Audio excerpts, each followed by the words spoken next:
मेरा नाम शिवम सिंह है सीमा एकेडमी से। आज हम लोग इंग्लिश का लेक्चर अटेंड करने वाले हैं एसएससी के बारे में, जो कि स्टाफ सिलेक्शन कमीशन होता है। ये एक यूपीएससी का एंट्रेंस एग्ज़ाम है जिससे आप बहुत सारी गवर्नमेंट जॉब्स पा सकते हैं।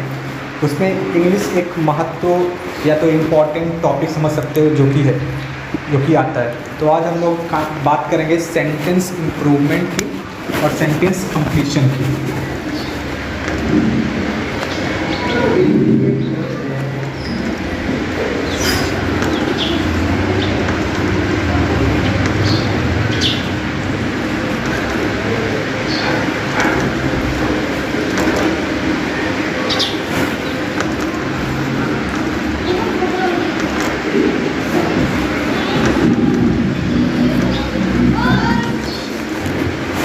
ये दोनों एक बहुत ही इम्पोर्टेंट कॉन्सेप्ट है एसएससी के पॉइंट ऑफ व्यू से। ऑलराइट, तो ये दोनों को पढ़ने के लिए सबसे पहले हम लोग को हमें पार्ट्स ऑफ स्पीच अच्छे से आना चाहिए, जो कि बोलते हैं ग्रामर में एक बेसिक पार्ट है। तो मैं आपको ज़्यादा डिटेल्स में नहीं बताऊंगा पार्ट्स ऑफ स्पीच, बिकॉज आप एसएससी के लिए अटेंड कर रहे हो तो बेसिक सी बात है कि आपको पार्ट्स ऑफ स्पीच आना जरूरी है। तो मैं आपको कुछ शॉर्टकट चीज़ें बताऊंगा पार्ट्स ऑफ स्पीच की, जिससे आप उसको बहुत ही फ्यू मिनट्स में आप क्या कर सकते हो, रिवाइज कर सकते हो उससे, और उसको एक बार रिवाइज कर सकते हो। तो कैसे शॉर्टकट क्या है पार्ट्स ऑफ स्पीच का? एक होता है एन पावा PCI। देखो इसमें ऐसा क्या होता है कि पूरा पार्ट्स ऑफ स्पीच आ जाता है इसके अंदर। तो हमें पता है टोटल पार्ट्स ऑफ स्पीच कितने होते हैं, टोटल 8 पार्ट्स ऑफ स्पीच होते हैं। पार्ट्स ऑफ स्पीच कितने होते हैं?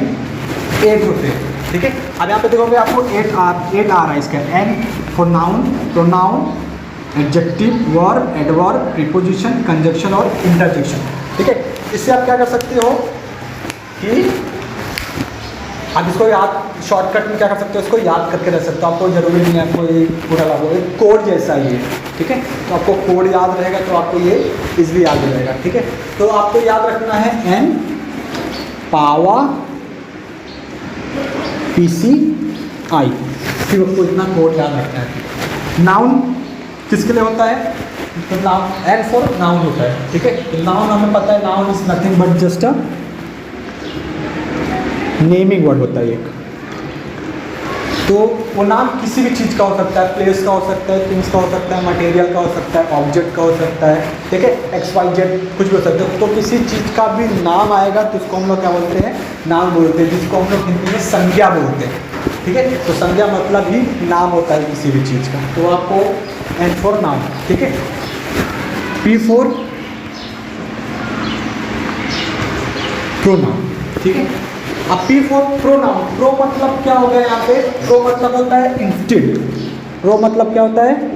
इंस्टेड, जिसको हम लोग बोलते हैं हिंदी में किसी के बदले में। इंस्टेड मतलब होता है किसी चीज़ के बदले में जो चीज़ यूज़ किया जाए उसको हम लोग क्या बोलते हैं? इंस्टेड। तो यहाँ पे इसको अगर तो आप स्प्लिट कर देते हो तो ये हो जाता है प्रो नाउन, मतलब जो चीज़ नाउन के बदले में यूज़ किया जाए उसको क्या बोलेंगे हम लोग? प्रोनाउन बोलेंगे। समझ में? प्रोनाउन बहुत सारे हो सकते हैं, he, she, it, they, that, themselves, yourself, myself, herself. ठीक है, ये सारी चीज़ें जो होती है वो सब किसके अंदर आती है? प्रोनाउन के अंदर आती है। ठीक है, फिर थर्ड है एडजेक्टिव। क्या है? एडजेक्टिव। एडजेक्टिव का मतलब होता है क्या? क्वालिटी। क्या होता है? क्वालिटी। किसका? नाउन का।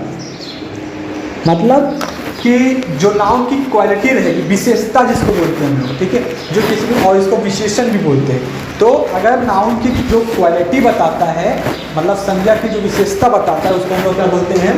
एडजेक्टिव बोलते हैं। For example, Ram is a brilliant boy.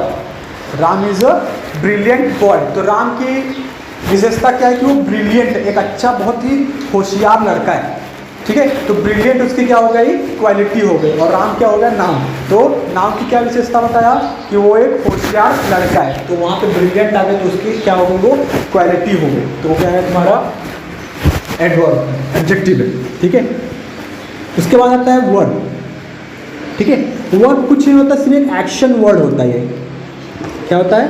Action word होता है, तो एक एक्शन होता है। हम लोग पूरे डे में इनन्यूमरस हम लोग एक्शंस करते हैं, ठीक है। उठते हैं, बैठते हैं, खाते हैं, चलते हैं, दोस्तों के साथ चिल करते हैं, ठीक है, पढ़ते हैं, सोते हैं।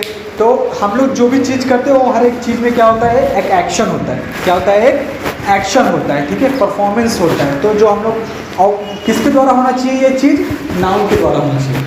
किसके द्वारा होना चाहिए, नाउन के द्वारा। तो जो एक्शन नाउन के द्वारा परफॉर्म किया जाएगा उसको हम लोग क्या बोलेंगे, वर्ड। आपको एक्शन याद रखना है बस, वर्ड। इसके अंदर आपको एक्शन लिखिएगा तो क्या हो गया, वर्ड हो गया, ठीक है। A for adverb. ये एडवर्ब मतलब क्या होता है, describing more about word, describing more about word, ठीक है। जो वर्ड के बारे में और जानकारी दे उसको हम लोग क्या बोलेंगे, जो वर्ड के बारे में और जानकारी दे उसको हम लोग क्या बोलेंगे, एडवर्ब बोलेंगे, ठीक है। तो वहाँ पे आप पढ़ोगे तो लग रहा है कि एडवर्ब मतलब वर्ड के अंदर और जो चीज़ें जोड़ दी जाती है उसको हम लोग क्या बोलते हैं, एडवर्ब बोलते हैं, ठीक है। तो एडवर्ब जैसे क्या हुआ, राम ईट्स, राम सपोज करो राम ईटिंग अ फूड। अब मैंने इतना बोला राम ईटिंग अ फूड, तो राम ईटिंग अ फूड का मतलब क्या, राम क्या कर रहा है, खाना खा रहा है, मतलब सिर्फ खाना खाने का एक्शन कर रहा है। अगर मैं बोलूँ Ram eating a food slowly, तो क्या हो गया, यहाँ पे एक्शन के साथ इसके साथ और जोड़ दिया गया, तो क्या हो गया, स्लोली। मतलब राम खाना तो खा रहा है पर कैसे खा रहा है, वो धीमे धीमे खा रहा है। तो अगर आपके अंदर लास्ट में एल वाई आता है, ठीक है, तो आपको समझ जाना हो क्या होगा, वो एडवर्ब होगा, ऑलराइट। फिर उसके बाद आता है प्रीपोजिशन। क्या होता है, प्रीपोजिशन। अब प्रीपोजिशन बहुत बड़ा वर्ड लग रहा है तो इसको आप दो पार्ट में स्प्लिट कर दो, प्री कर दो, पोजिशन। प्री मतलब हम लोग समझते हैं क्या होता है, पहले, ठीक है। क्या होता है, पहले। पहले किसके, पोजीशन। जो चीज पोजीशन के पहले आएगी उसको हम लोग क्या बोलेंगे, प्रीपोजिशन बोलेंगे। सपोज अबव, अंडर, ऑन, ठीक है, इनसाइड, अप, ठीक है, और, टू, ठीक है। ये सारी चीजें क्या हैं, ये सारी चीजें preposition. Like book is on the table, suppose example है book is on the table. तो हमें पता है कि टेबल क्या है हमारा, वहाँ पे पोजीशन। अब पोजीशन के पहले क्या आ रहा है, ऑन। क्या आया, ऑन। ऑन क्या हो गया हमारा, प्रीपोजिशन हो गया, ठीक है। नेक्स्ट है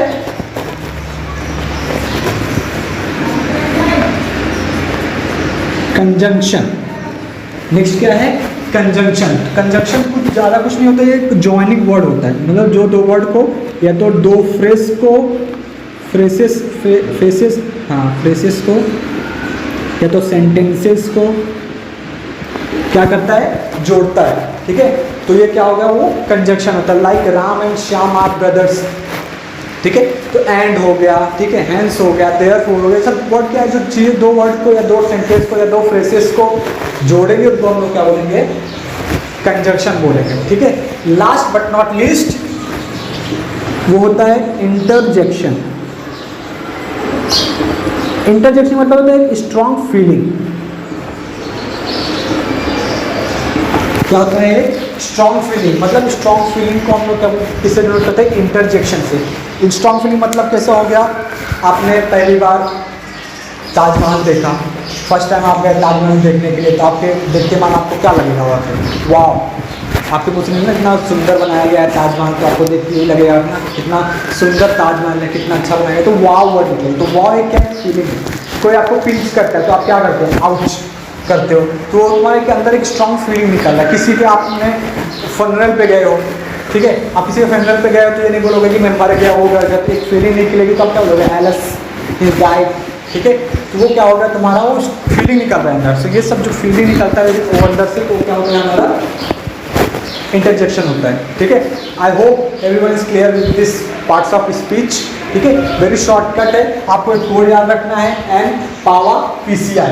और जो मैंने चीज़ें बताई हैं, एक एक वर्ड में जो चीज़ें बताई हैं, सिर्फ उसको मद्देनजर रखते हुए आपको ये याद करना है, ठीक है, समझना है। ये था हमारा पार्ट्स ऑफ स्पीच।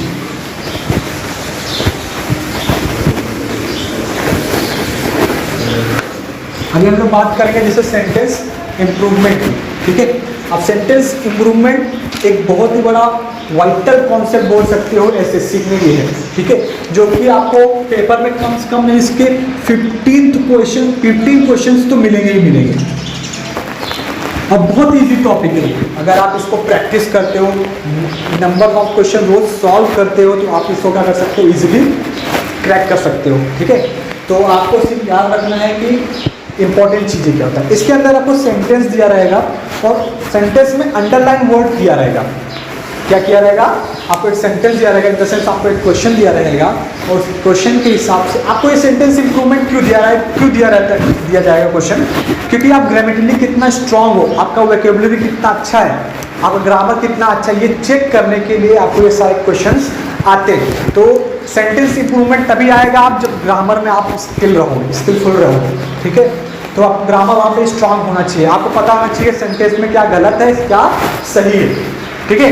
तो आपको सेंटेंस दिया रहेगा और अंडरलाइन करके वर्ड दिया रहेगा और आपको 4 ऑप्शन दिए रहेंगे, 3 ऑप्शन रहेंगे, लास्ट ऑप्शन रहेगा नो इम्प्रूवमेंट। अगर आपको लगता है सेंटेंस पूरी तरीके से सही है तो आप लास्ट ऑप्शन सिलेक्ट कर लोगे, नो इम्प्रूवमेंट, ऑलराइट।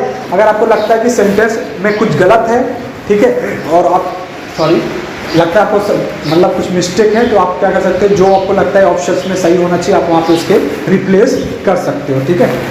जैसे मैं आपको क्वेश्चन देता हूँ, दिया गया है क्वेश्चन है यहाँ पे, he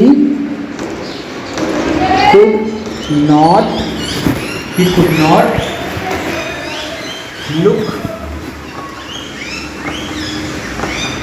anything in the dark room। Question दिया है आपको, he could not look anything in the dark room। यहाँ पे आपको दिया गया है लुक पे अंडरलाइन किया गया है, ठीक है। आपको 4 ऑप्शन दिया गया है,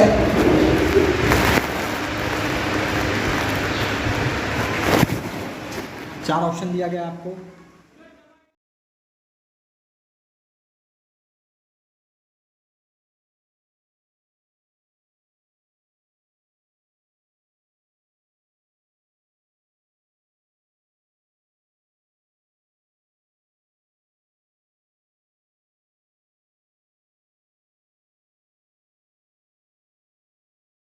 दिया गया he could not look anything in the dark room। अब यहाँ पे हमें पता लगाना है कि look यहाँ पे सुटेबल हो रहा है कि नहीं हो रहा है, सही हो रहा है कि गलत है। यहाँ पे सेंटेंस मतलब करेक्ट है और ये तो इम्प्रूवमेंट की ज़रूरत है। तो यहाँ पे देखोगे कि यहाँ पे he could not look anything in the dark room, मतलब वो कुछ नहीं दिख रहा है उसको एक डार्क रूम में। तो यहाँ पे लुक जो है ना एक सेंस नहीं बन रहा है इसका। क्या कर रहा है, लुक मतलब क्या होगा, like you are gazing someone, we used to use look, so we are not gazing someone here, so there is no sense of look over here, we should replace by what, see। हमको इससे को replace करना पड़ेगा सी से। तो correct option क्या है तुम्हारा, बी। तो सेंटेंस क्या होना चाहिए यहाँ पे, he could not see anything in the dark room. आपको ऐसे सिलेक्ट करना पड़ेगा कि आपको पता होना चाहिए कि यहाँ पे पहली बात तो आपको वोकैबुलरी स्ट्रांग होना चाहिए। इसमें वोकैब आपको स्ट्रांग है तो आपको मीनिंग पता चल जाएगा, तो उसको लिए कोई कर नहीं सकते, आपको मीनिंग्स उसमें याद करना पड़ेगा, ठीक है। जितने ज़्यादा आप मीनिंग्स याद कर सकते हो आप याद करो, ठीक है। आपको सिलेक्ट करना पड़ेगा, ठीक है। एक और एग्जाम्पल देता हूँ मैं, like when the examination when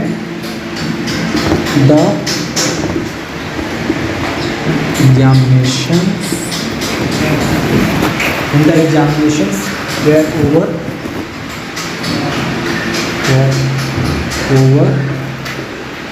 Anil and I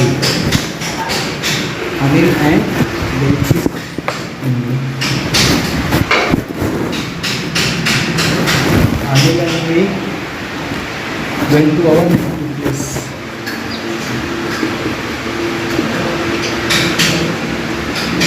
native place।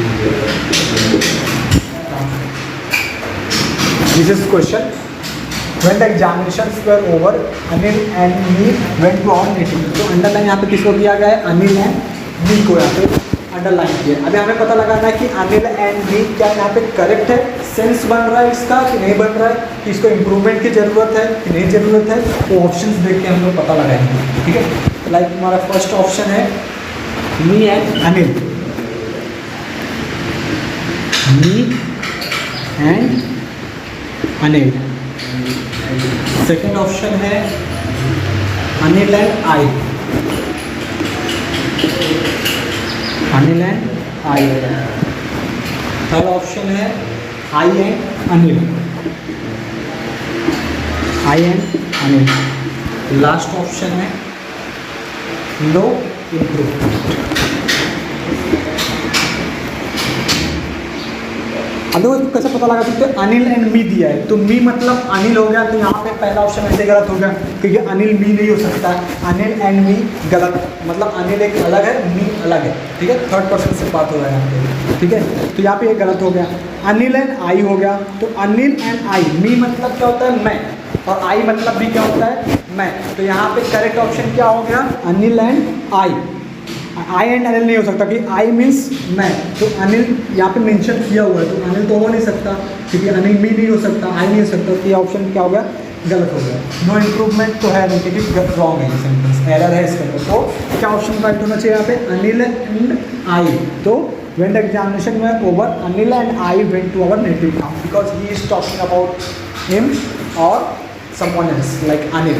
So the correction of this sentence is Anil and I. So this is all about, this is all the question about sentence improvement. तो आपको sentence improvement में ऐसे ही question आएंगे, simple question से। इसके लिए आप वैकेब अपना स्ट्रॉन्ग करो, जितने ज़्यादा क्वेश्चन आप सॉल्व कर सकते हो आप क्या करो उसको सॉल्व करो। जितने क्वेश्चन आप सॉल्व करोगे उतने ही आप स्ट्रॉन्ग होगे उसमें। ऑलराइट, तो अगर आपको कुछ डाउट हो तो आप कमेंट कर सकते हो।